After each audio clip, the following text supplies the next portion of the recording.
അപ്പോ ഒരുപാട് പേര് ആവശ്യപ്പെട്ട ഒരു കാര്യമാണ് നമ്മൾ ഇന്ന് നോക്കാൻ പോകുന്നത്. നിങ്ങൾ ഞങ്ങൾക്ക് അയച്ചു തന്ന കഴിവ് അക്കാഡമിയുടെ എക്സർസൈസ് വീഡിയോ ബുക്കും പിന്നെ അതോടൊപ്പം ഉണ്ടായിരുന്ന കുറച്ച് ശാസ്ത്രീയ പഠനങ്ങളും നമുക്കിതൊന്ന് ആഴത്തിൽ പരിശോധിക്കാം അല്ലേ? അതെ, തീർച്ചയായും.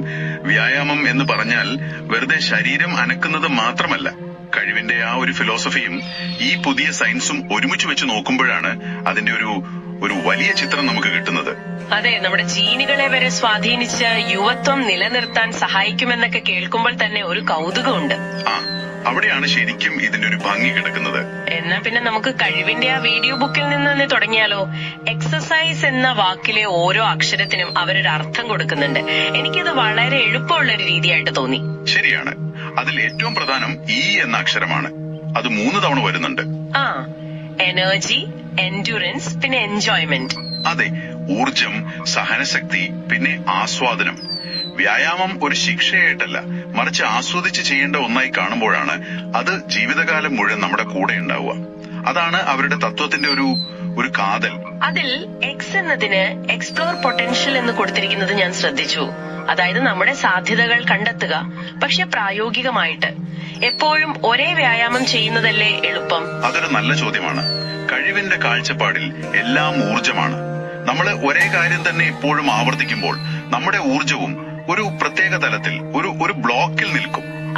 ശരിയാണ്. അപ്പൊ പുതിയ കാര്യങ്ങൾ പരീക്ഷിക്കുമ്പോൾ ചിലപ്പോൾ നടത്തത്തിൽ നിന്ന് യോഗയിലേക്കോ അല്ലെങ്കിൽ ഡാൻസിലേക്കോ മാറുമ്പോൾ അത് നമ്മുടെ ശരീരത്തിലെയും മനസ്സിലെയും ഊർജത്തെ പുതിയ രീതിയിൽ ഉത്തേജിപ്പിക്കുകയാണ്. ഇത് വെറുതെ കാലറി കത്തിക്കുന്നതിനപ്പുറം നമ്മുടെ ജീവിതത്തിന്റെ ആകെ ഊർജത്തെ ഒന്ന് റീചാർജ് ചെയ്യുന്നത് പോലെയാണ്. കഴിവ് പറയുന്ന ഈ ഊർജം, സാധ്യതകൾ എന്നതൊക്കെ കേൾക്കാൻ നല്ല രസമുണ്ട്. പക്ഷെ ഇതിന് ശാസ്ത്രീയമായിട്ട് എന്തെങ്കിലും ഒരു അടിത്തറയുണ്ടോ? നിങ്ങൾ തന്ന പഠനങ്ങളിലേക്ക് നോക്കുമ്പോൾ തീർച്ചയായും അവിടെയാണ് കാര്യങ്ങൾ ശരിക്കും ഞെട്ടിക്കുന്നത്. അതെ, നിങ്ങൾ പറഞ്ഞ ആ യുവത്വം എന്ന ആശയം തന്നെ എടുക്കാം. നമ്മുടെ ക്രോമസോമുകളുടെ അറ്റത്ത് ഒരു ഷൂലേസിന്റെ അറ്റത്തുള്ള പ്ലാസ്റ്റിക് കവചം പോലൊരു ഭാഗമുണ്ട്, ടെലോമിയറുകൾ. കേട്ടിട്ടുണ്ട്.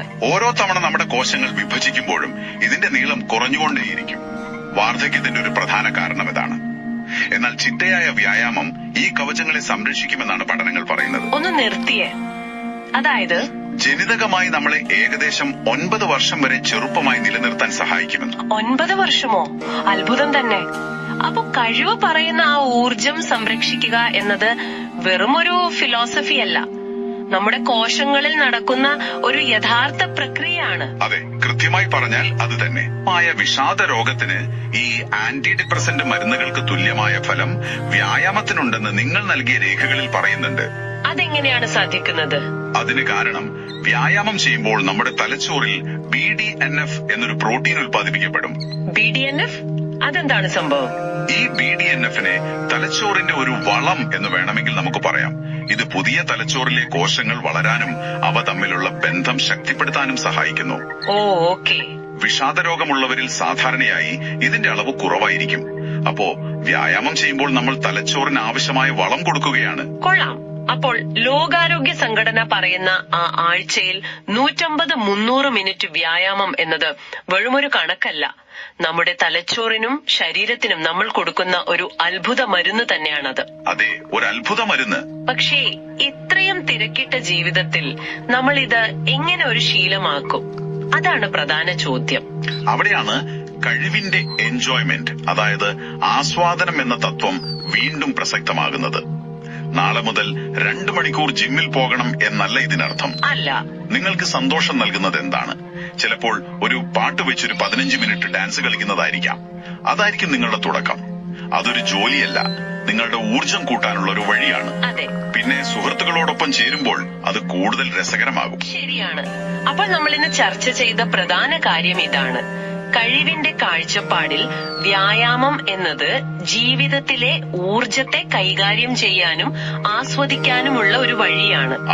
ശാസ്ത്രമാകട്ടെ ഈ ടെലോമിയറുകൾ മുതൽ തലച്ചോറിലെ BDNF വരെ ഉപയോഗിച്ച അതെങ്ങനെ പ്രവർത്തിക്കുന്നു എന്ന് നമുക്ക് കൃത്യമായി കാണിച്ചു തരുന്നു. അതെ, ഇനി നിങ്ങൾ ചിന്തിക്കാൻ വേണ്ടി ഒരു ചോദ്യം: വ്യക്തിപരമായ ആരോഗ്യം സമൂഹത്തിന്റെ ആരോഗ്യവുമായി ബന്ധപ്പെട്ടിരിക്കുന്നു എന്ന് കഴിവ് പറയുന്നുണ്ട്. അങ്ങനെയില്ലേ ഈ യോഗ ക്ലാസുകൾ, ടീം ഗെയിമുകൾ പോലുള്ള സാമൂഹികമായ വ്യായാമങ്ങൾ അത് നിങ്ങളുടെ വ്യക്തിപരമായ ആരോഗ്യം മെച്ചപ്പെടുത്തുന്നതിനൊപ്പം നിങ്ങളുടെ സമൂഹത്തിന്റെ ആകെ മൊത്തത്തിലുള്ള ഊർജത്തെയും സന്തോഷത്തെയും എങ്ങനെയായിരിക്കും സ്വാധീനിക്കുക?